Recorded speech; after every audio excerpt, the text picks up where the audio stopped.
প্রিয় শিক্ষার্থীরা, সবাইকে আসসালামু আলাইকুম। আমি ডাক্তার ফারজানা পারভীন নুপুর। আমি তোমাদের সামনে উপস্থিত হয়েছি আজকের topic sell injury, sell death এবং সেলুলার অ্যাডাপ্টেশনের ভিতরে যে নেক্রোসিস নামক টপিকটি আছে সেটা সম্পর্কে তোমাদের সাথে একটা ডিসকাশন করার জন্য। আমরা যারা এমবিবিএস এর প্রফেশনাল পরীক্ষায় প্যাথোলজি নিয়ে হিমশিম খেয়ে যায় তাদের জন্য এই ক্লাসটি খুবই উপকারে আসবে। আমরা জানি প্যাথোলজির ক্ষেত্রে আমাদের রবিন্স বইটা আমাদের টেক্সট বুক হিসেবে ব্যবহৃত হয়ে আসছে, কিন্তু এই রবিন্স বইটি যদি আমরা সাইজটা দেখি সেটাতে যেমন আমাদের মধ্যে একটা অ্যাংজাইটির উদ্রেক হয়, সেই সাথে এটার থেকে পড়ে আমরা এর ভিতর থেকে কোনো জিস্ট কথাটাও বের করে আনতে অনেক সময় হিমশিম খেয়ে যায়। সেই জন্য আমি তোমাদেরকে চেষ্টা করব ছোট ছোট করে আমাদের যেগুলো পরীক্ষার জন্য এই প্রফেশনাল পরীক্ষায় ফ্রিকোয়েন্টলি আমাদেরকে ভাইভাতে, রিটেনে, এমসিকিউতে পরীক্ষায় ফেস করতে হয়, সেই কোশ্চেনগুলো আনসার যেন সুন্দরভাবে তোমরা বুঝতে পারো, সেই জন্য আমি এটার ব্যাখ্যা নিয়ে এসেছি। আমাদের আজকের টপিক হচ্ছে নেক্রোসিস।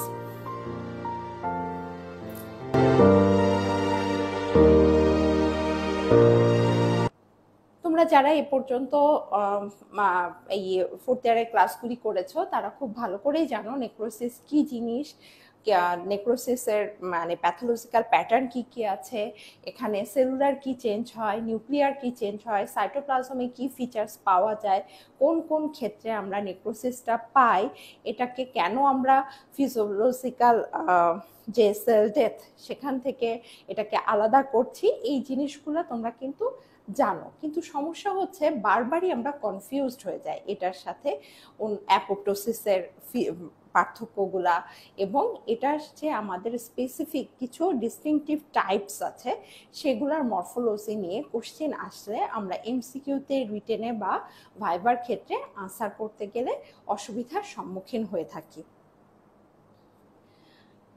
বিগত বছরগুলোতে নেক্রোসিস থেকে প্রতিবার অনেক কোশ্চেন আসে। আমরা বলবো যে আমাদের যে পরীক্ষাটা হয় প্রত্যেকটা পরীক্ষা, প্রফেশনাল পরীক্ষাতে আমাদের এই সেল ইনজুরি, সেলুলার অ্যাডাপ্টেশন এবং হচ্ছে সেল ডেথ, যেটা এখান থেকে আমাদের 2টা থেকে 3টা কোশ্চেন ম্যান্ডেটরি ভাবে আসবে। তাহলে 2 থেকে 3টা কোশ্চেন মানে আমাদের কিন্তু অনেকগুলা মার্কস এখানে কভার করে যাচ্ছে। মিনিমাম 15 মার্কসের প্রিপারেশন আমাদের এই চ্যাপ্টার থেকে আমাদের নিয়ে রাখতে হবে। ওকে, এখন আমি তোমাদেরকে বলি প্রিভিয়াসলি কি রিটেন কোশ্চেনগুলো সাধারণত এসেছে। নেক্রোসিসের ডেফিনেশন, এটা তো একদম ইউনিভার্সাল কোশ্চেন, এটা তোমাকে ভাইভাতেও জিজ্ঞাসা করবে, সেই সাথে রিটেনেও তোমাদেরকে এটার জন্য আনসারের প্রস্তুতি নিতে হবে। এই যে টাইপসগুলি আছে তার সাথে এখানে কেন ইনফ্লামেশন হয়ে থাকে, ঠিক আছে, এখানকার মরফোলজিক্যাল ফিচার্স কি। আর আমরা জানি মরফোলজি মানে আমাদের গ্রস ফাইন্ডিংস থেকে শুরু করতে হবে। গ্রসলি এটা দেখতে কেমন এবং মাইক্রোস্কোপিক্যালি এটার সাইটোলজিক্যাল ফিচার্স এবং নিউক্লিয়ার ফিচার্স, ঠিক আছে। গ্রসলি মানে কি আমরা নেকেড আই এটাকে কেমন দেখতে পাই, সেই সাথে এটার কজগুলা কি, নেক্রোসিসের কজগুলো আমাদের জানতে হবে। আর জানার পর সেখান থেকে ফ্রিকোয়েন্টলি আসে হচ্ছে ইসকেমিক নেক্রোসিস কি জিনিস, লিকুইফ্যাক্টিভ নেক্রোসিস কি জিনিস, ঠিক আছে। এছাড়া আমাদের আর কি হতে পারে, এই যে টাইপসগুলোর মধ্যে কিন্তু ডিফারেন্স আসতে পারে। আর আসতে পারে হচ্ছে কেজিয়াস নেক্রোসিস। কেজিয়াস নেক্রোসিস আমরা জানি যে আমাদের দেশে টিবির বা টিউবারকুলোসিসের প্রিভ্যালেন্স এত বেশি, টিউবারকুলোসিস না জেনে একজন এমবিবিএস পরীক্ষার্থী পাশ করে যাবে তার কোনো প্রফেশনাল পরীক্ষায়, এটা আশা করা ঠিক না।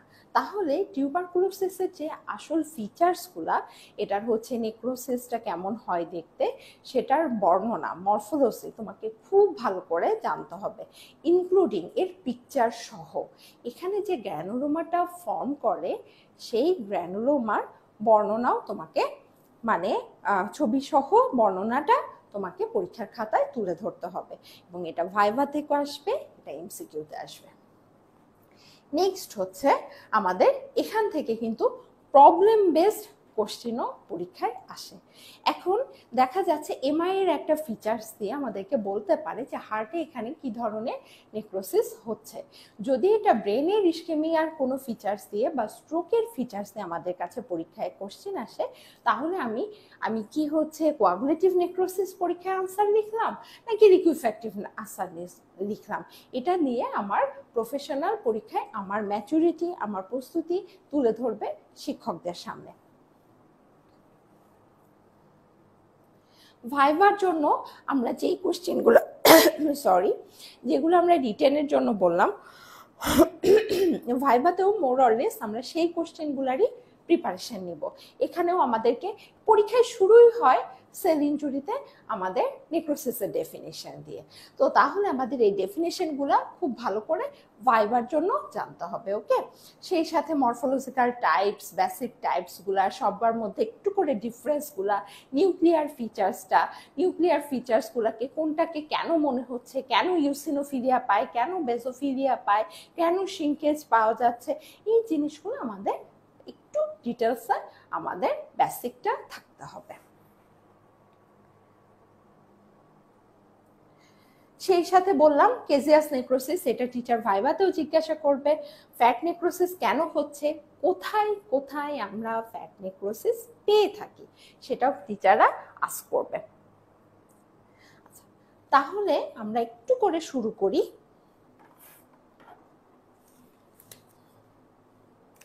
আমরা আজকে পড়ব নেক্রোসিস।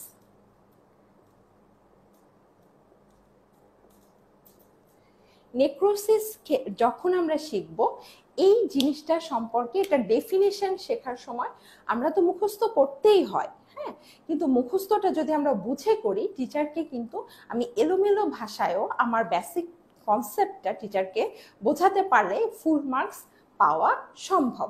এখন আমরা মনে রাখবো নেক্রোসিস সব সময় সাধারণত pathological. That means it is associated with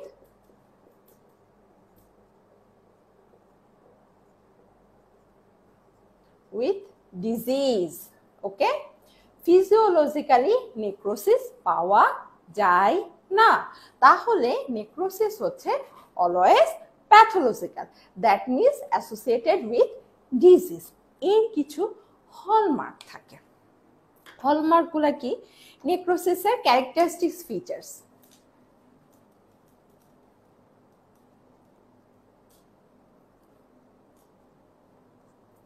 এর ক্যারেক্টারিস্টিক্সগুলোর মধ্যে 1 নাম্বার ক্যারেক্টারিস্টিক্স হচ্ছে এখানে প্রোটিনের ডিনেচারেশন হবে। ঠিক আছে, তাহলে এখানে হচ্ছে এর ভিতরে যে স্ট্রাকচারাল প্রোটিন বা সেলুলার প্রোটিন যেগুলা থাকবে বা সেল মেমব্রেনে যে প্রোটিনটা থাকবে, সেটাও আগে ডিন্যাচারেশন অফ প্রোটিন হবে।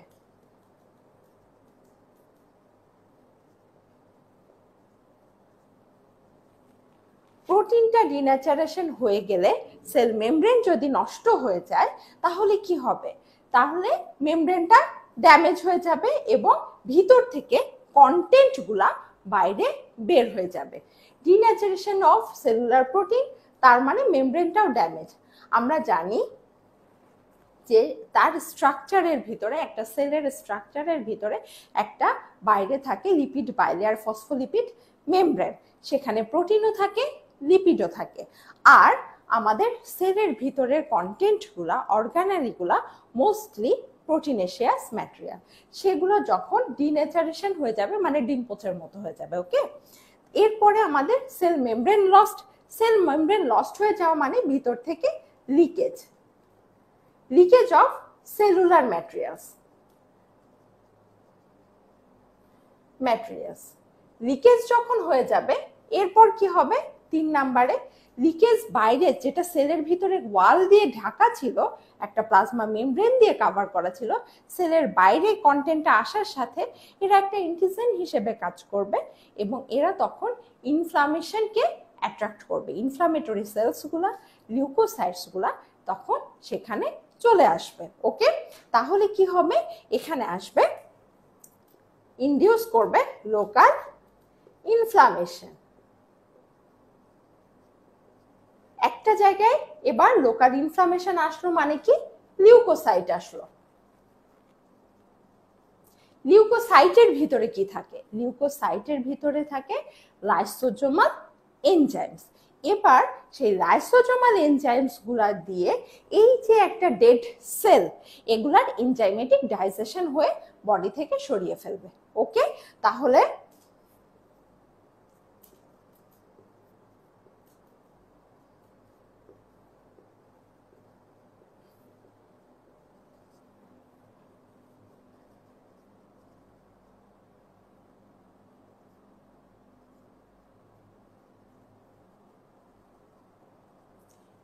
এটাই হচ্ছে ডেফিনেশন। ওকে, এটা যদি ক্যারেক্টারিস্টিক্স বলে, হলমার্ক বলে, ডেফিনেশন বলে, what ever the question, answer কিন্তু এই চারটা কথাই। ওকে, এইটুকু যদি তোমরা বুঝতে পারো তাহলে তোমাদের কিন্তু নেক্রোসিস পড়া শেষ। এখন হচ্ছে সবারই তো কিছু টাইপস থাকে, ক্লাসিফিকেশন থাকে। যখন ওই ক্লাসিফিকেশন গুলা হবে, তোমরা ক্লাসিফাই করবা, তাহলে ক্লাসিফিকেশন অনুযায়ী এদের একটু একটু করে চেঞ্জ হবে।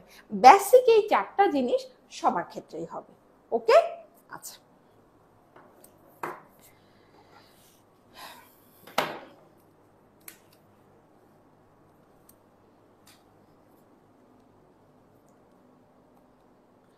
এটা আমরা বলেছি নেক্রোসিসের টাইপস গুলা। টাইপস যখন আমরা শিখবো, টাইপস সময় শেখার সময় আমাদের মনে রাখতে হবে এখানে অ্যাজ এ হোল তোমরা টাইপের ক্লাসিফিকেশন গুলা করতে পারো, যখন এখনকার বইগুলাতে যেভাবে করে। যেমন হচ্ছে আমাদের মেইন ক্লাসিফিকেশন গুলা কি? কোয়াগুলেটিভ, 2 নাম্বার হচ্ছে লিকুইফ্যাক্টিভ,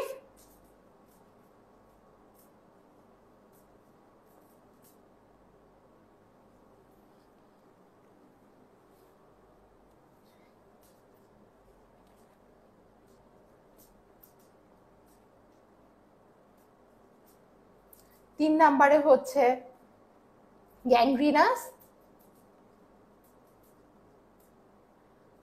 4 নাম্বারে কেজিয়াস,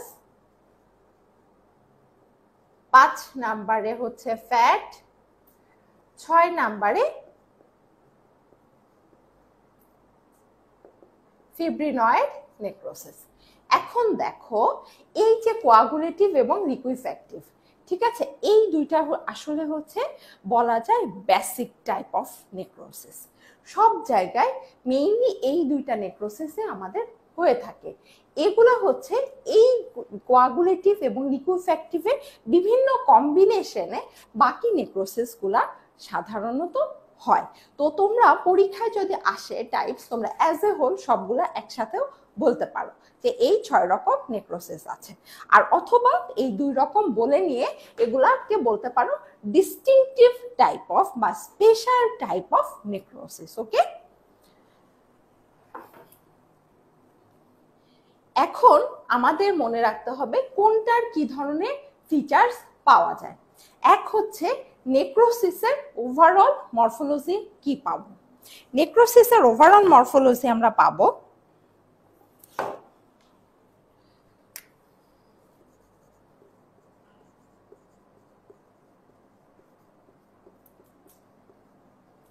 নেক্রোসিসের যখন মরফোলজি আমরা দেখব, সেখানে আমরা মরফোলজি আমরা বলেছি গ্রসলি দেখব, মাইক্রোস্কোপিক্যালি দেখব, ন্যাকেড আইয়ে এবং microscopically.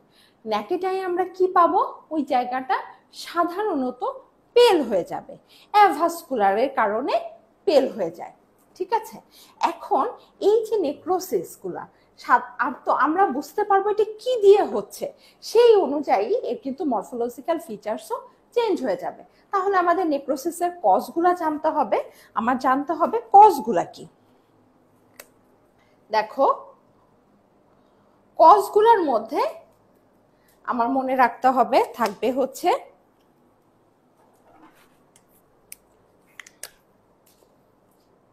Ischaemia, hypoxia, toxin,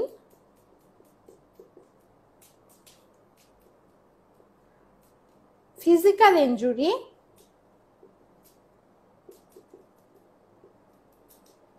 chemical injury, এইসব কারণে কিন্তু আমাদের কি হতে পারে, আমাদের নেক্রোসিস হতে পারে, ইভেন বার্নেও হতে পারে, তাই না, ইনফেকশনেও হতে পারে। আচ্ছা, মরফোলজিক্যালি বললাম, গ্রস ফাইন্ডিংস আমাকে বলতে হবে।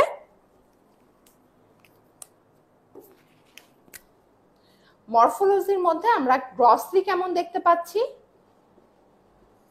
পেল হয়ে যাবে, ঠিক আছে। মাইক্রোস্কোপিক্যালি আমরা কি পাবো,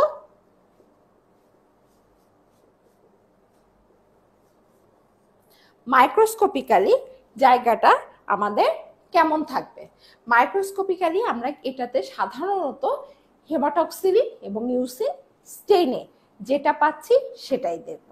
তো হেমাটক্সিলিন এবং ইউসিন স্টেইনটাকে আমরা কি লিখি, H&E স্টেইন, তাই না। এখানে আমাদেরকে নিউক্লিয়ার ফিচার্স লিখতে হবে এবং সাইটোপ্লাজমিক ফিচার্স লিখতে হবে। তার আগে, সবার আগে ওভারঅল অ্যারেঞ্জমেন্টটা লিখতে হবে।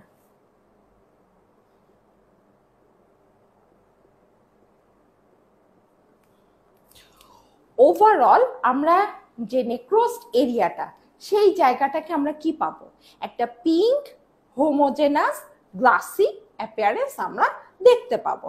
সাধারণত অ্যাসেলুলার জায়গা আমরা দেখতে পাই, পিঙ্ক হোমোজেনাস গ্লাসি বলতে পারো, অ্যাসেলুলার জায়গা, এটাই হচ্ছে আমাদের অ্যারেঞ্জমেন্টে থাকবে। এবার যে সেলগুলা দেখব, সেই সেলগুলার সাইটোপ্লাজম কেমন হবে, সাইটোপ্লাজম গুলা হবে অনেক বেশি ইওসিনোফিলিক।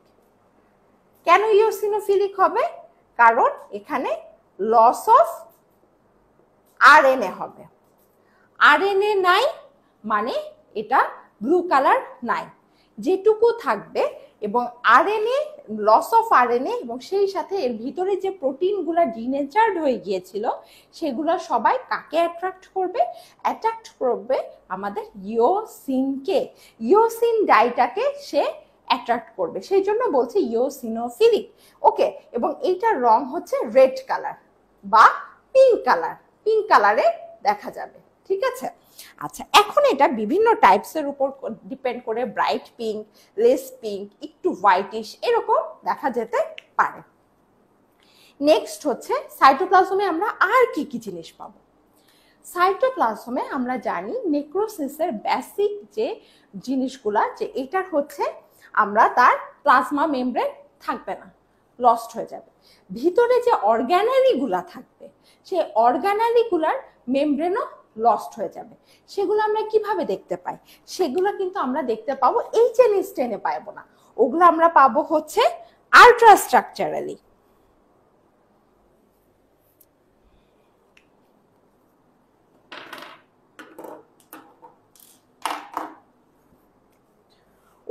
ওইটা আমরা পাবো আল্ট্রাস্ট্রাকচারালি। আল্ট্রাস্ট্রাকচারালি আমরা কি কি জিনিস দেখতে পাবো, ওখানে আমরা দেখতে পাবো ভিতরে যে প্লাজমা মেমব্রেন লস্ট, ফ্র্যাগমেন্টেশন হয়ে গিয়েছে, তাই না। তার সাথে থাকবে কি, এখানে থাকবে হচ্ছে এন্ডোপ্লাজমিক রেটিকুলাম গুলা সোলেন হয়ে যাবে। এর ভিতরে আরো কি থাকবে, মাইটোকন্ড্রিয়া, মাইটোকন্ড্রিয়া গুলাও সোলেন হয়ে যাবে। আর কি, সাইটোসল, সাইটোসলের মধ্যে আমরা পাবো মায়োলিন ফিগার। এই মায়োলিন ফিগারটা কি জিনিস, এটা কিন্তু টিচাররা পরীক্ষায় জিজ্ঞাসা করে। মায়োলিন ফিগার থেকে পরীক্ষায় কি কোশ্চেন আসবে, মায়োলিন ফিগার থেকে পরীক্ষায় ভাইভাতে কোশ্চেন আসবে। ভাইভাতে জিজ্ঞাসা করলে তোমরা এটা বলবা যে এটা হচ্ছে ভাইবার জন্য হোল্ড প্যাটার্নে থাকবে ফসফোলিপিড।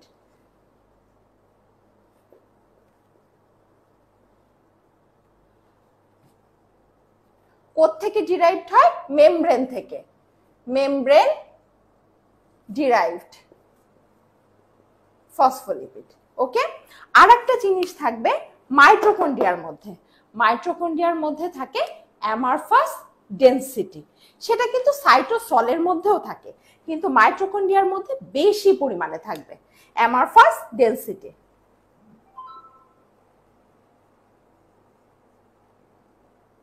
ওকে, তাহলে আমরা বুঝতে পারলাম আল্ট্রাস্ট্রাকচারালি আমরা সাইটোপ্লাজমে কি কি দেখতে পাবো।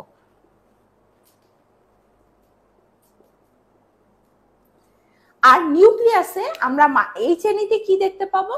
নিউক্লিয়াস গুলা থাকবে আমাদের, হয় নিউক্লিয়াস ফেড হয়ে যাবে, থাকবেই না, হয় ফেডিং হয়ে যাবে অথবা রেড হবে। এটা থাকবে ফেড হয়ে যাবে, অ্যাবসেন্ট অথবা রেড কালারের দেখা যাবে। ঠিক আছে, নিউক্লিয়াস দেখা যায় না বলেই আমরা নেক্রোসিসটাকে কিন্তু চিনতে পারি। এবং এই যে তিনটা জায়গা, এর আশেপাশে আমরা কি পাবো? এর আশেপাশে আমরা পাবো ইনফ্লামেটরি সেলস।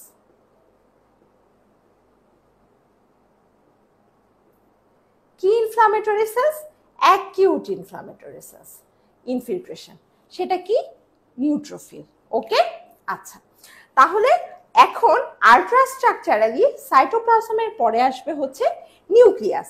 নিউক্লিয়াসে আমরা আল্ট্রাস্ট্রাকচারালি কি পাবো? এখানে আমরা তিনটা ফিচার্স পাবো। একটা হচ্ছে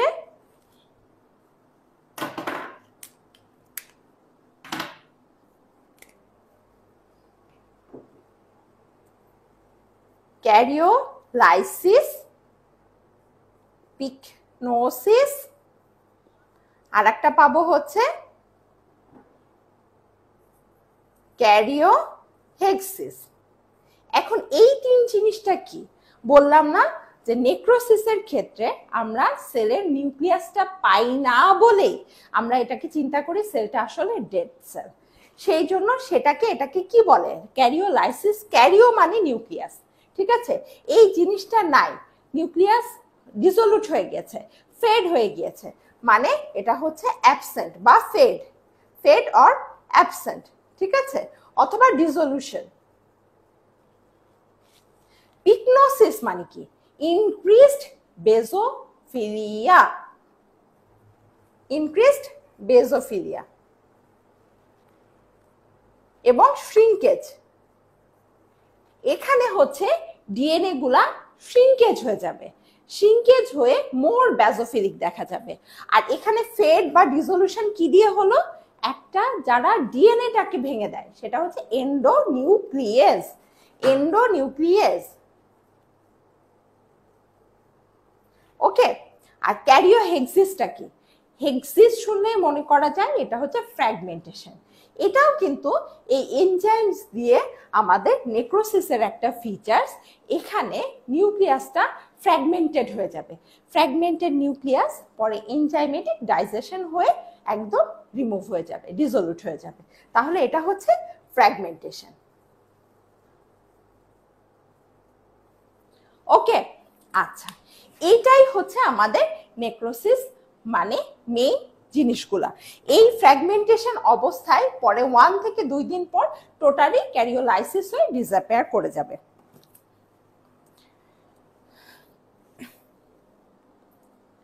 দেখো যা বলেছি, এখানে হচ্ছে আমাদের নিউক্লিয়ার ফিচার্স গুলা। এটাকে বলে ফ্র্যাগমেন্ট হয়ে যাওয়া মানে ক্যারিওহেক্সিস, আস্তে আস্তে দেখো ভ্যানিশ হয়ে যাচ্ছে, এটা হচ্ছে ক্যারিওলাইসিস। এবং এই দেখো মোর ছোট হয়ে যাবে যখন শ্রিঙ্কেজ, সেটাকে বলে পিকনোসিস। কি দিয়ে হচ্ছে? এন্ডোপ্লাজমিক হচ্ছে এন্ডোনিউক্লিয়াস দিয়ে। কি নষ্ট হয়ে যাচ্ছে? Denaturation of the DNA. Okay, next হচ্ছে, এটাই আমি আবার বলেছি, শ্রিঙ্কেজের সময় কনডেনসেশন হবে কিন্তু, ঠিক আছে? ফেডিং এর সময় এই ক্রোমাটিন গুলাই নষ্ট হয়ে যাচ্ছে। আমাদের ক্রোমোজোমের মধ্যে নিউক্লিয়াসের মধ্যে কি থাকে? ক্রোমাটিন গুলা থাকে, এন্ডোনিউক্লিয়াস গুলা এভাবে। আর ক্যারিওহেক্সিসের সময় ফ্র্যাকচার মানে ফ্র্যাগমেন্টেশন হয়ে এদের পিকনোটিক নিউক্লিয়ারের মেমব্রেনগুলা নিউক্লিয়ার মেমব্রেন রাপচার হয়ে যাচ্ছে, বডি থেকে আস্তে আস্তে পরে এনজাইমেটিক ডাইজেশনের মাধ্যমে চলে যাচ্ছে। একই কথা, জাস্ট ছবি দিয়ে তোমাদেরকে বোঝানোর জন্য। এখন স্পেসিফিক টাইপগুলা, এবার যদি পরীক্ষায় এটা আসে তাহলে তোমরা কিভাবে লিখবা? কোয়াগুলেটিভ নেক্রোসিসের ক্ষেত্রে মনে রাখতে হবে এটাই একমাত্র জায়গা যেখানে আর্কিটেকচার প্রিজার্ভড, আর্কিটেকচার প্রিজার্ভ থাকবে এবং সেই সাথে সেলের ভিতরের যে স্ট্রাকচার গুলা সেগুলা ডিনেচারেশন হয়ে ফার্ম হয়ে যাবে, দেখতে কিন্তু পেল হোমোজেনাস গ্লসি অ্যাপিয়ারেন্স থাকবে। কাদের ক্ষেত্রে হবে? সলিড অর্গান গুলাতে হবে। কেন হবে? ইস্কেমিয়ার জন্য হবে। আর্কিটেকচারটা প্রিজার্ভ থাকবে, এটাই এটার মানে কোয়াগুলেটিভ নেক্রোসিসের মেইন ফাইন্ডিংস। এটা পেল হবে, এটা কিছু সেলুলার ফাইন্ডিংস গুলো ইউসিনোফিলিক হবে এবং এখানে নিউক্লিয়াসটা তুমি রেড রেড পাবা। সেই সাথে এখানে আরো যেটা মনে রাখতে হবে যে এখানকার টেক্সচারটা ফার্ম হবে, ফার্ম হবে, ওকে, হোমোজেনাস হবে, গ্লাসি অ্যাপিয়ারেন্স হবে। ফার্ম, হোমোজেনাস, গ্লাসি, ঠিক আছে? কাদের হয়? সলিড অর্গানে হয়। যেমন হার্টে হলে, এমআই হলে দেখা যাচ্ছে একটা নির্দিষ্ট এরিয়ার করোনারি সার্কুলেশন ইম্পেয়ার্ড হওয়ার কারণে ওখানে আমরা এই জিনিসটা পাচ্ছি, পেল হয়ে যাবে, ফার্ম হয়ে যাবে, আর্কিটেকচার প্রিজার্ভ থাকবে, ওকে। আর কোথায় হতে পারে এরকম? যে কোনো সলিড অর্গান, কিডনিতে হতে পারে, অ্যাড্রেনাল গ্ল্যান্ডে হতে পারে, স্প্লিনে হতে পারে, ঠিক আছে। এবং নিউক্লিয়াসটার কি হবে? নিউক্লিয়াসটার ওই যে তিনটা ফিচার, পিকনোসিস, ক্যারিওহেক্সিস, ক্যারিওলাইসিস, সবকিছুই সেখানে হবে। এখানে অবশ্যই সেলের মেমব্রেন ড্যামেজ হবে এবং চারপাশে যে কোনো নেক্রোসিসে ইনফ্লামেটরি ইনফিল্ট্রেট পাবো। তাহলে এতক্ষণ তোমাদেরকে আমি যে কথাগুলো বললাম সেগুলা এখানে পাবো, ঠিক আছে। দেখো এখানে হচ্ছে ডিম পোচের মতো তোমাদেরকে বলেছিলাম না, কেন হচ্ছে? ডিনেচারেশন অফ দ্য প্রোটিন হচ্ছে, ঠিক আছে। এখন আসি আমরা লিকুইফ্যাক্টিভ নেক্রোসিসে। লিকুইফ্যাক্টিভ নেক্রোসিস কোথায় পাওয়া যায়? সাধারণত লিকুইফ্যাক্টিভ নেক্রোসিস আমরা পাবো কোথায়? এক হচ্ছে অ্যাবসেসে, অ্যাবসেসে পাবো। আর একটা স্পেশাল জায়গা আছে ব্রেনে, ফর আননোন রিজিয়ন। এখানে যদি কোনো কারণে ইস্কেমিয়া হয় বা ব্রেন স্ট্রোক করে তাহলে সেই রোগীগুলা ব্রেন ম্যাটেরিয়ালগুলা একটা লিকুইড ভিসকাস মাসে পরিণত হয়। লিকুইড ফ্যাক্টিভ নেক্রোসিসের মেইন ব্যাপারটা হচ্ছে এখানে ডেড টিস্যুগুলা transform into liquid viscous material, ঠিক আছে। এবং এই যে ম্যাটেরিয়ালসগুলা সেটা ডেড নিউট্রোফিলের কারণে অনেক সময় একটা ইয়েলো অ্যাপিয়ারেন্স দেখা যায়, ইয়েলো ক্রিমি অ্যাপিয়ারেন্স। সেটাকেই আমরা কি বলি? পাস, বাংলায় যেটাকে বলি পুজ, ওকে। এই জিনিসটাকে আমরা বলতেছি লিকুইফ্যাক্টিভ নেক্রোসিস। কোথায় কোথায় পেতে পারি? যে কোনো অ্যাবসেস, বয়েল আর ব্রেনে হাইপোক্সিক ডেথের ক্ষেত্রে আমরা পাবো। টিচাররা কিন্তু এই যে ব্রেনে হাইপোক্সিয়া এই কথাটা শোনার জন্যই বসে থাকবে। কি হবে? লিকুইড ভিসকাস হবে। পাসের কথা মনে রাখতে হবে, নিউট্রোফিল আসবে, ওকে। আচ্ছা, দেখতে কেমন হবে? Creamy yellow. এখানে কি আর্কিটেকচার প্রিজার্ভ থাকবে? Not preserved, architecture not preserved. Next হচ্ছে গ্যাংগ্রিনাস। গ্যাংগ্রিনাসটা কি বলতো? আচ্ছা, লিকুইফ্যাক্টিভ নেক্রোসিস আমরা বললাম যে কোনো ধরনের অ্যাবসেস, অ্যাবসেস কারা করে? ব্যাকটেরিয়া করে, ফাঙ্গাস করে, তো সেই সব ক্ষেত্রে কিন্তু আমরা এটা পাবো। আচ্ছা, এবার আসি আমরা হচ্ছে কেজিয়াস নেক্রোসিসে। কেজিয়াস নেক্রোসিস পরীক্ষায় টিচাররা ধরবে। এটা কার হলমার্ক ফাইন্ডিং? টিউবারকুলোসিস। টিউবারকুলোসিস ছাড়া আর কোথায় পাওয়া যায়? ফাঙ্গাল ইনফেকশনে। ঠিক আছে, তাহলে আমরা বলবো ফাঙ্গাল ইনফেকশনেও কেজিয়াস নেক্রোসিস পাওয়া যায়। কেজিয়াস, এর নাম কেজিয়াস কেন বলতো? কারণ চিজ থেকে এই নামটা এসেছে।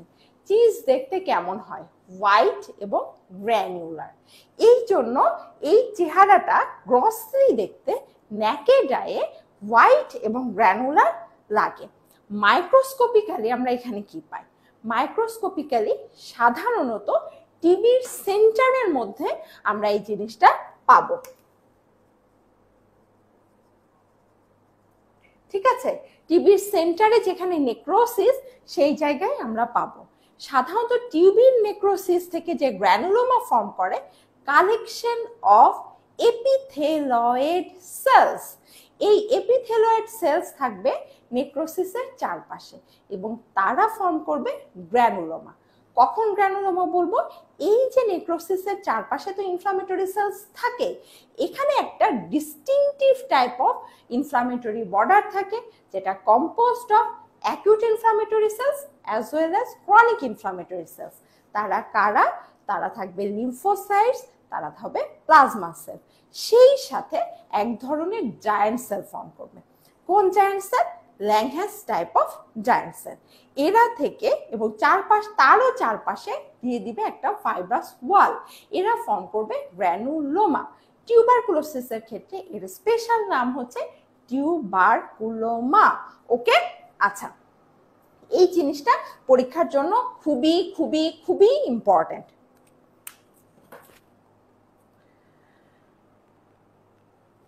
এখানেও মনে রাখতে হবে আর্কিটেকচার অবশ্যই লস্ট হবে এবং আউটলাইন প্রিজার্ভ থাকবে না। এখানে কোন ইনফেকশনটা হচ্ছে? এটা এক ধরনের আসলে কি কোয়াগুলেটিভ এবং লিকুইফ্যাক্টিভ দুইটা মিলেই এই ধরনের একটা সমস্যা হচ্ছে। এখানে ইনফেকশন হচ্ছে কারণ ফাঙ্গাস এবং টিউবার মানে টিবি ব্যাসিলাই ইনফেকশনের কারণে যে এখানে যে নেক্রোসিসটা হচ্ছে সেটা হচ্ছে কেজিয়াস টাইপ অফ নেক্রোসিস। সেই জন্য এটার সাথে কিন্তু লিকুইফ্যাক্টিভেরও মিল রয়েছে। ঠিক আছে, এখানে আমরা অবশ্যই গ্র্যানুলোমা শিখতে হবে পরীক্ষার জন্য। গ্র্যানুলোমা আমাদের রিটেনে আসবে, ভাইভাতে আসবে, এমসিকিউতে আসবে। ওকে, রিটেন পিকচার দিতে হবে, ভাইভাতে আসবে, ভাইভাতে মাস্ট, না পারলে ফেল, সাথে এমসিকিউতে এটার আনসার আমাদের শিখতে হবে। এখানেও কি থাকবে না? আমাদের আর্কিটেকচার প্রিজার্ভ থাকবে না। গ্রসলি কেমন থাকবে? Cheesy, white, granular. ওকে, আচ্ছা, সাধারণত মাইক্রোস্কোপিক্যালি আমরা কেমন পাই? এইরকম একটা ফিচার্স পাই। আর গ্রসলি এই যে দেখো নেক্রোস ম্যাটেরিয়ালস গুলা, এগুলো কিন্তু গুড়া গুড়া, ওই যে গ্র্যানুলার। ওকে,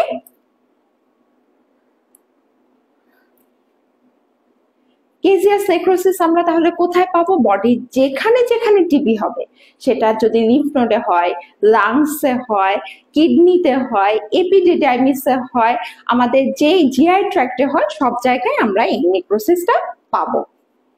এটা দেখো ফিচার্সটা, এখানে দেখো একটা নেক্রোসড এরিয়া, আর এটা হচ্ছে ইনফ্লামেটরি মানে হচ্ছে লেয়ার। এই জায়গায় গ্র্যানুলোমা গুলা দেখো, এগুলা সব হচ্ছে এপিথেলয়েড সেল, আর এগুলা হচ্ছে ল্যাংহ্যান্স টাইপ অফ জায়ান্ট সেল। এখানে কি ধরনের জায়ান্ট সেল পাওয়া যায়? সেই জায়ান্ট সেলে আমাদের হাফ সার্কেল করে থাকে, অনেকটা হর্সু শেপ। আমরা যে সেলের নিউক্লিয়াস গুলো অ্যারেঞ্জ হয়ে থাকতে দেখি একটা সাইটোপ্লাজমের মধ্যে। এই যে এই এরিয়াটা কিন্তু নেক্রোসড এরিয়া। ঠিক আছে, এখানে আর এই যে দেখো আর একটা জায়ান্ট সেল। তোমাদের কিন্তু এটা কি হবে, আমাদের যে প্র্যাকটিক্যাল হয় সেখানেও কিন্তু স্লাইড দেওয়া হবে, টিভির একটা স্লাইড অবশ্যই তোমরা পাবা। Fat necrosis. ফ্যাট নেক্রোসিসটা কি? এটাও একটা স্পেশাল টাইপের নেক্রোসিস। কি হবে? এনজাইমেটিক ডাইজেশনের কারণে এখানে নেক্রোসিস হয়। কেন হয়? Enzymatic digestion.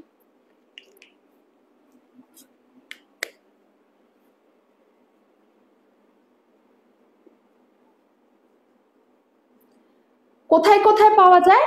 এক হচ্ছে পাওয়া যায় প্যানক্রিয়াসে, ব্রেস্টে, পেরিটোনিয়ামে। ওকে, প্যানক্রিয়াটিক যে অ্যাসাইনার সেল সে যদি ডেড হয়ে যায়, তার প্লাজমা মেমব্রেন লস্ট হয়ে যায়, ভিতর থেকে এনজাইম বাইরে বের হয়ে আসে। বাইরে বের হয়ে এসে তার সারাউন্ডিং যেখানে ফ্যাট সেল আছে যেমন পেরিটোনিয়াম, সেখানে প্যানক্রিয়াটিক টিস্যু নিজেকেও সে ডাইজেস্ট করে ফেলে। এই যে ডাইজেস্ট করে ফেলে, এখানে কি করে, ট্রাইগ্লিসারাইড আমাদের ফ্যাট, সেটাকে ট্রাইগ্লিসারাইডটাকে ফ্যাটি অ্যাসিডে কনভার্ট করে ফেলে এবং এই ফ্যাটি অ্যাসিডের পরে এখানে ফ্যাট স্যাপনিফিকেশন হয়, এটার সাথে ক্যালসিয়াম ডিপোজিশন হয়, হয়ে এটা কিন্তু ওই ক্যালসিয়ামের কালার কি, এই যে নিস্টেইনে ক্যালসিয়ামের কালার ব্যাজোফিল, ওখানে কিন্তু ফ্যাট স্যাপনিফিকেশন হবে এবং ব্যাজোফিলিক কালারটা দেখা যাবে, স্যাপনিফিকেশন বা ব্যাজোফিলিক কালার দেখা যাবে। তাহলে আমরা কোথায় কোথায় পেলাম, পেরিটোনিয়ামে পেলাম হচ্ছে প্যানক্রিয়াসে এনজাইমেটিক ডাইজেশনের কারণে, আরো একটা কারণে হতে পারে ট্রমার কারণে। ট্রমার কারণেও সেল ডেড হবে, ভিতর থেকে এনজাইমস বের হয়ে আসবে এবং চারপাশের সেলগুলাকে ডাইজেস্ট করে ফেলবে। এখানেও মরফোলজিক্যালি জায়গাটা আমাদের কেমন থাকবে, পেল থাকবে, সেলগুলা ইউসিনোফিলিক থাকবে, নিউক্লিয়াস ফেড হয়ে যাবে, এখানেও কোনো আর্কিটেকচার থাকবে না। ওকে, আর ব্যাজোফিলিক ক্যালসিয়াম দেখা যাবে। আচ্ছা, লাস্ট হচ্ছে আমাদের ফিব্রিনয়েড নেক্রোসিস। ফিব্রিনয়েড নেক্রোসিস তোমাদের জন্য একটু কঠিন হয়ে যায়, তারপরেও অল্প করে শিখে রাখতে হবে। এটা একটা special type of necrosis, antigen antibody রিঅ্যাকশনের মাধ্যমে হয়ে থাকে। কোন এন্টিজেনের এগেইনস্টে অ্যান্টিবডি তৈরি হবে এবং এন্টিজেন অ্যান্টিবডি কমপ্লেক্স ফর্ম করবে। ঠিক আছে, এন্টিজেন অ্যান্টিবডি কমপ্লেক্স, তারা কোথায় বাইন্ড করবে, এন্ডোথেলিয়ামের সাথে। এবার এন্ডোথেলিয়াল সেলগুলোকে সে ডেড করে ফেলবে, করে ওই কমপ্লেক্সটা বাইরে বের হয়ে আসবে, বের হয়ে এসে এন্ডোথেলিয়ামের বাইরে বা ব্লাড ভেসেলের বাইরে বের হয়ে এসে ডিপোজিট হবে। ডিপোজিট হলে খুব বেশি ব্রাইট একটা পিঙ্ক কালার দেখা যাবে, সেই জন্য ভেসেলের চারপাশে হয় এবং এরা তখন কি করবে, নেক্রোস টিস্যু ভিতর থেকে বের হয়ে এসেছে, তার চারপাশে তখন ইনফ্লামেটরি সেলস আসবে এবং ইনফ্লামেশনটা দেখা যাবে। সেই জন্য এই যে ইনফ্লামেশন হবে, সেল ডেথ হচ্ছে, এন্টিজেন অ্যান্টিবডি কমপ্লেক্স বাইরে বের হয়ে আসছে, তার চারপাশেও ইনফ্লামেশন হচ্ছে, এই জিনিসগুলা কোথায় পাওয়া যায়, ভাস্কুলাইটিসে পাওয়া যায়। ওকে, ভাস্কুলাইটিসে এন্টিজেন অ্যান্টিবডি ফর্মেশন হয়, ডিপোজিশন হয়, সেল ডেথ হয়, বের হয়ে আসে। এর উদাহরণগুলা হিসেবে আমরা সব সময় rheumatoid arthritis, SLE, small vessel বা লার্জ ভেসেল ভাস্কুলাইটিস, এই কথাগুলা মনে রাখবো। এবং এরা দেখতে ব্রাইট পিঙ্ক কালারের হয়ে থাকবে। ঠিক আছে, ব্রাইট পিঙ্ক অ্যামারফাস ম্যাটেরিয়াল। তারপর ম্যালিগনেন্ট হাইপারটেনশনে কি হয়, ভেসেল নষ্ট হয়ে যায়, সেখান থেকেও এরকম কন্টেন্ট গুলা বাইরে বের হয়ে আসতে পারে। আচ্ছা, যেহেতু কন্টেন্ট বের হয়ে আসে, একটা নেক্রোসিস আমরা ডায়াগনোসিস করি কিভাবে, ডায়াগনোসিস করি যেমন হার্টে নেক্রোসিস হয়েছে, কি হয়েছে, এমআই হয়েছে, কি ধরনের, কোয়াগুলেটিভ নেক্রোসিস হয়েছে। তাহলে হার্টের এমআই প্রবলেম দিয়ে তোমাদের আসতে পারে, তাদেরকে তুমি কি টেস্ট করে দেখবা, এই এনজাইমস আমরা করে দেখি, কার্ডিয়াক এনজাইমস আমরা ট্রোপোনিন আই, ট্রোপোনিন টি এগুলো করে দেখি, স্পেসিফিক এনজাইমস গুলা সিকেএমবি। নেক্সট হচ্ছে, কারণ মরফোলজিক্যাল চেঞ্জ আসতে তো অনেক সময় লাগবে, কিন্তু সেল ডেড হয়ে যাওয়ার সাথে সাথে ভিতর থেকে এই এনজাইমস বের হয়ে আসবে। মনে করো আমাদের বিলিয়ারি চ্যানেলে ইনফ্লামেশন হচ্ছে, কোলানজাইটিস হচ্ছে, তাহলে কোন এনজাইম বের হয়ে আসবে, বিলিয়ারি সেল থেকে বের হয়ে আসবে অ্যালকালাইন ফসফেটেজ, এএলপি লেভেল কিন্তু আমরা তখন চেক করে দেখতে পারবো। ওকে, পার্থক্যগুলা কি কোয়াগুলেটিভ এবং লিকুইফ্যাক্টিভ নেক্রোসিসের ক্ষেত্রে? মনে রাখতে হবে এটা হবে ইসকেমিয়া এবং ডিন্যাচারেশন অফ দ্য প্রোটিন হবে। লিকুইফ্যাক্টিভে আমাদের এনজাইমেটিক ডাইজেশন হবে টিস্যু। ওকে, এখানে আর্কিটেকচারটা প্রিজার্ভ থাকবে, এখানে প্রিজার্ভ থাকবে না। সলিড অর্গান গুলাতে এখানে পাওয়া যাবে এবং এগুলা তোমরা উদাহরণ দিয়ে দিবা যে কোথায় কোথায় পাওয়া যায়। যে কোনো পার্থক্যের ক্ষেত্রে যখন তোমার মনে পড়বে না, অ্যাটলিস্ট তুমি দুইটার ডেফিনেশন লিখবা, দুইটার এক্সাম্পল লিখবা। আর ডেফিনেশনটাকেও তুমি যদি ভাগ করে করে লেখো, তাদের মরফোলজিক্যাল ফাইন্ডিংস গুলো একটু একটু করে লেখো। আর বলে দিয়েছিলাম শুধু আর্কিটেকচার প্রিজার্ভ থাকে কোয়াগুলেটিভ নেক্রোসিসের ক্ষেত্রে, তাহলে এই যে জিনিস এই 3-4টা পয়েন্ট দিয়েই কিন্তু তুমি 2-4টা পার্থক্য লিখে ফেলতে পারবা। আর বলেছিলাম যে এখানে সবকিছু শক্ত হয়ে যায়, ফার্ম হয়ে যায়, এখানে কিন্তু বাকি কোনটা, এটাতে কি হবে, লিকুইড একটা ভিসকাস ক্রিমি ইয়েলো পাস বের হয়ে যাবে। তাহলে এটা তখন এটা কি ফিক্স থাকবে? এটা তো লিকুইড হয়ে যাবে। ওকে, আচ্ছা, কোয়াগুলেটিভ এবং কেজিয়াসের মধ্যে পার্থক্য কি? এটা তো আন্ডারলাইন কজেই পার্থক্য। ওকে, কিন্তু কেজিয়াস মনে রাখবা C4C, এটা একটা distinctive type of coagulative necrosis. কিন্তু কেজিয়াসে কত সুন্দর সুন্দর ফিচার্স আছে দেখো। এখানে হচ্ছে কোনো আর্কিটেকচার প্রিজার্ভ থাকে না, দেখতে গ্র্যানুলার হোয়াইটিশ চিজি অ্যাপিয়ারেন্স থাকবে এবং একটা সুন্দর গ্র্যানুলোমাটাস বর্ডার থাকবে, ইনফ্লামেটরি বর্ডার থাকবে চারপাশে, এবং ছোট ছোট নডিউল নডিউল হয়ে গ্র্যানুলোমা বা টিউবারকেল ফর্ম করে থাকবে। আর কোয়াগুলেটিভ নেক্রোসিস কি রকম আমরা জানি, এই দুইটা দিয়ে তোমরা পার্থক্য লিখে ফেলবা। সেটা এখন যেটার সাথে যেটার পার্থক্য আসুক না কেন তোমরা কিন্তু পারবা। নেক্রোসিস আর অটোলাইসিসের ক্ষেত্রে মনে রাখবা, অটোলাইসিসটা হবে ডেড টিস্যুতে, মরে যাওয়ার পরে হয় অটোলাইসিস, বেঁচে থাকা অবস্থায় হয় নেক্রোসিস। ওকে, গ্যাংগ্রিনাস নেক্রোসিস সেটা কি জিনিস? গ্যাংগ্রিনাস নেক্রোসিসও কিন্তু আমাদের একটা ফিচার্স। এই যে টাইপ, হ্যাঁ, গ্যাংগ্রিনাস নেক্রোসিসে কিন্তু দুই রকম থাকে, একটা ওয়েট আর একটা হচ্ছে ড্রাই। ওয়েট গ্যাংগ্রিনটা অনেকটাই হচ্ছে আমাদের লিকুইফ্যাক্টিভ এবং কোয়াগুলেটিভ, এই দুইটার মিক্সচার। আর ড্রাই গ্যাংগ্রিনটা বলা যায় অনেকটাই হচ্ছে আমাদের কোয়াগুলেটিভ নেক্রোসিস। ঠিক আছে, সাধারণত এটা একটা ক্লিনিক্যাল টার্ম। এটা কাদের ক্ষেত্রে ইউজ করি? লিম্বের ক্ষেত্রে আমাদের এই ধরনের গ্যাংগ্রিন পেয়ে থাকি।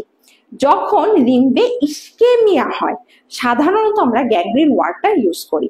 শুধু ইস্কেমিয়া, কিন্তু কোনো সুপারঅ্যাডেড ইনফেকশন নাই, ব্যাকটেরিয়াল ইনফেকশন নাই, ড্রাই গ্যাংগ্রিন। আর ইনফেকশনের সাথে যদি ইস্কেমিয়াও থাকবে, সাথে সুপারঅ্যাডেড ইনফেকশনও থাকবে, এবং ওখানে ব্লাডটা যেতে পারছে না, ফেরত যেতে পারছে না, বা ভেনাস কনজেশন হয়েছে, তাহলে যে গ্যাংগ্রিনটা হবে সেটাতে ময়েস্ট হবে। ঠিক আছে, ড্রাই না, সেটা ময়েস্ট হবে, ফেটিড একটা স্মেল আসবে, সেটা হচ্ছে আমাদের ওয়েট গ্যাংগ্রিন। এইটা কিন্তু পরীক্ষায় আসে। ওয়েট গ্যাংগ্রিন আমরা বেশি পাই হচ্ছে জিআই ট্র্যাক্টে। ওকে, আচ্ছা, আর ড্রাই গ্যাংগ্রিন বেশি পাই আমরা কোথায়? ড্রাই গ্যাংগ্রিন বেশি পাই আমরা লিম্বসে। ওকে, ওয়েট কেন বলছি? কারণ ভেজা ভেজা, ওই যে লিকুইড বানিয়ে ফেলেছে, ডেড টিস্যু গুলা আমাদের ট্রান্সফর্ম হয়ে লিকুইড হয়ে যাচ্ছে ব্যাকটেরিয়াল ইনফেকশন দিয়ে, সেই জন্য। দেখো ডিফারেন্সটা কিন্তু আমাদের মনে রাখতে হবে। সাধারণত আর্টেরিয়াল অক্লুশন, আর এখানে হচ্ছে ব্লকেজ অফ ভেনাস রিটার্ন, সেই সাথে ইনফেকশন। ঠিক আছে, ড্রাই গ্যাংগ্রিনে ব্যাকটেরিয়া সারভাইভ করতে পারে না, এবং একটা সুন্দর একটা হেলদি এবং গ্যাংগ্রিনাস টিস্যুর ডিমার্কেশন পাওয়া যায়। এখানে পচে টচে এমন একটা অবস্থায় এই ডিমার্কেশন আমরা পাই না। জিআই ট্র্যাক্টে বেশি পাওয়া যায়, লিম্বসেও কিন্তু ওয়েট গ্যাংগ্রিন হতে পারে। নেক্রোসিস এবং অ্যাপোপ্টোসিসের ক্ষেত্রে পার্থক্য দুইটা কি? এটা পরীক্ষার জন্য খুবই খুবই খুবই ইম্পর্টেন্ট। রিটেনে আসবে, ভাইভাতে টিচাররা জিজ্ঞাসা করবে, এমসিকিউতে আসবে। মনে রাখতে হবে অ্যাপোপ্টোসিসের মধ্যে দুইটা P, 1P for physiological, 1P for pathological. Apoptosis একটা টাইট রিরেগুলেটেড প্রোগ্রাম। ঠিক আছে, আর এটা হচ্ছে অ্যাক্সিডেন্টাল, এখানে কোনো এখানে প্ল্যানিং থাকে, এখানে কোনো প্ল্যানিং থাকে না। ঠিক আছে, এবং এইখানে যেটা হবে মেমব্রেন ড্যামেজ, মেমব্রেন ড্যামেজ থেকে ভিতরের সবকিছু বের হয়ে আসবে, ইনফ্লামেশন হবে। আর এটা যেহেতু টাইটলি রেগুলেটেড, কেউ টেরই পাবে না এখানে সেল ডেথ হচ্ছে, ফলে এর মেমব্রেনটা থাকবে ইনট্যাক্ট এবং এর চারপাশে কোনো ইনফ্লামেশন হবে না। ওকে, এবং এখানে কি হয়, এখানে নিউক্লিয়াসের ক্ষেত্রে আমাদের তিনটাই কিন্তু চেঞ্জ পায়, পিকনোসিস, ক্যারিওহেক্সিস, ক্যারিওলাইসিস। অ্যাপোপ্টোসিসের ক্ষেত্রে সেলগুলা ছোট ছোট অ্যাপোপ্টোটিক বডিতে ফর্ম করে, যেখানে সাইটোপ্লাজমও থাকবে, নিউক্লিয়ার ফ্র্যাগমেন্টও থাকবে, সেল মেমব্রেনও থাকবে কিছুটা। পরে সেটা যেটা ম্যাক্রোফেজ এসে বা ফ্যাগোসাইটিক সেল এসে সেই অ্যাপোপ্টোটিক বডিগুলাকে এনগালফ করে পরে বডি থেকে ডিস্ট্রয় করে ফেলে। ঠিক আছে, এই অ্যাপোপ্টোসিস এবং হচ্ছে নেক্রোসিস সব সময় মনে রাখতে হবে। নেক্রোসিসে সবকিছু ফুলে ফেপে, কারণ ওর তো নষ্ট হয়ে যাচ্ছে, প্লাজমা মেমব্রেন নষ্ট হয়ে গেছে, sodium potassium ion pump lost হয়ে গেছে, ফলে এগুলা ফুলতে থাকবে। আর অ্যাপোপ্টোসিস সবসময় শ্রিঙ্কেজ হয়ে যাবে। এটাই হচ্ছে আমাদের আজকের নেক্রোসিসের ক্লাস। মনে রাখতে হবে আমাদের নেক্রোসিস মানে আমাদের মেমব্রেন ড্যামেজ, আমাদের মাইটোকন্ড্রিয়াল ড্যামেজ, এটিপি তৈরি হচ্ছে না। ওকে, নেক্রোসিসের টাইপস গুলো আমরা খুব ভালো করে শিখবো। নেক্রোসিসের আমাদের যে ডেফিনেশনটাকে ফ্র্যাগমেন্টে শিখলে আমরা এটা পারবো। পার্থক্যগুলোর ক্ষেত্রে যে 6টা টাইপস, এবং এই 6টা টাইপসের মধ্যে আমরা বেসিক যেটা মরফোলজি সেটা আমি তোমাদেরকে বলেছি, সেটা আমরা গ্রসলি পাবো, মাইক্রোস্কোপি, আল্ট্রাস্ট্রাকচারে। এইটাই এগুলোর মধ্যে থাকবে কিছুটা ভ্যারিয়েশন। জাস্ট এখানে শুধু আর্কিটেকচার প্রিজার্ভ, আর কোনোটাতে আর্কিটেকচার থাকে না। যখন তুমি পার্থক্য লিখবা, একটা ডেফিনেশন, একটা উদাহরণ এবং এদের মরফোলজি, এই 3টা জিনিস দিয়ে সবার মধ্যে তুমি পার্থক্য লিখতে পারবা। কিভাবে? মেইন কজগুলা ischemia, hypoxia, toxin, burn, chemical এবং ফিজিক্যাল, সব কারণে এখানে হতে পারে। কি পাবো? প্রোটিনগুলা ডিন্যাচারেশন হবে, ভিতর থেকে কন্টেন্ট বের হয়ে আসবে, চারপাশে ইনফ্লামেশন হবে এবং শেষে তাদেরকে ডেড টিস্যুটা এনজাইমেটিক্যালি ডাইজেস্ট হয়ে বডি থেকে চলে যাবে। নিউক্লিয়াসে কি পাবো? পিকনোসিস, ক্যারিওহেক্সিস, ক্যারিওলাইসিস। পিকনোসিস মানে পিন পয়েন্ট, ছোট ছোট হয়ে যাবে, ব্যাজোফিলিক হবে। লাইসিস মানে ফেডিং হয়ে যাবে, আর হেক্সিস মানে ফ্র্যাগমেন্টেশন হবে। 3টাই এখানে পাওয়া যাবে। সাইটোপ্লাজমে কি পাবো? সাইটোপ্লাজমে পাবো ইনক্রিজ ইউসিনোফিলিয়া। কেন পাবো? আমাদের আরএনএ লস্ট। দ্যাটস ইট, এটাই আমাদের নেক্রোসিস। আশা করি নেক্রোসিস নিয়ে তোমাদের আর কোনো সমস্যা থাকবে না। এখানে মানে যা আমি তোমাদেরকে বললাম, এর বাইরে কোনো এমসিকিউ, কোনো ভাইভা, কোনো রিটেন কোশ্চেন আসার সম্ভাবনা নাই। ঠিক আছে, সবাইকে আল্লাহ হাফেজ, ভালো থেকো তোমরা।